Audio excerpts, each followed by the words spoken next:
جو اسلام ہمیں یہ کہتا ہے کہ عورت جس کی آواز بھی اتنے پردے میں ہونا چاہیے کہ اگر امام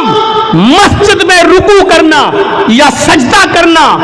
بھول جائے یا ایک رکوع کے بجائے 2 رکوع کر لے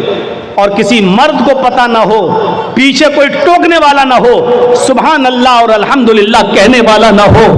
اور عورت کو معلوم ہو، عورتوں کی صفیں لگی ہو پیچھے پردے کے پیچھے، ان کو معلوم ہو کہ امام بھول گیا تو ان کو اتنی دور سے سبحان اللہ اور الحمدللہ کہنے کی ضرورت نہیں، اللہ اکبر کہنے کی ضرورت نہیں ہے، کیونکہ اگر وہ بولیں گی تو ان کی آواز مرد سنیں گے،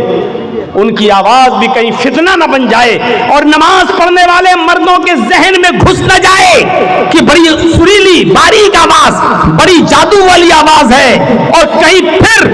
ایسی سریلی آواز والی کا پیچھا نہ کرنے لگے،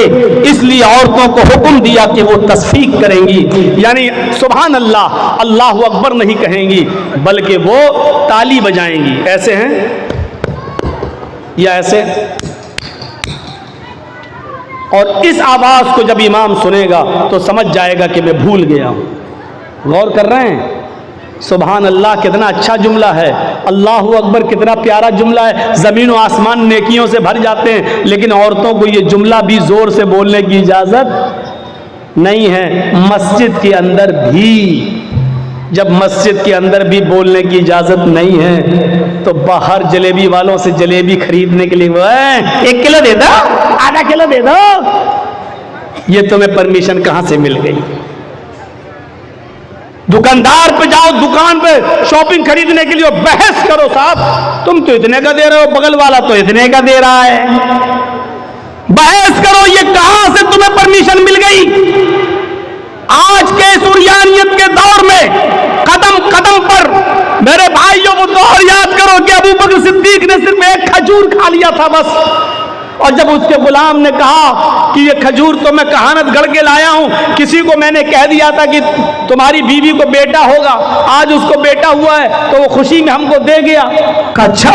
یہ تو اللہ کو معلوم ہے بیٹا ہے کہ بیٹی ہے، تم نے کیسے بتا دیا؟ کہا وہ تو میں نے دھول میں لاٹھی ماری اور اس کے گھر میں بچہ پیدا ہو گیا۔ ابو بکر صدیق پانی پیتے گئے اور حلق میں انگلی ڈالتے گئے اور قے کرتے گئے، پھر انگلی ڈالی، پھر قے کیا، اور جب تک پورا کھجور جو کھا لیا تک نکال نہیں دیا تب تک سکون نہیں ملا، اور بعد میں کہا حرام کا 1 لقمہ اگر کوئی کھاتا ہے،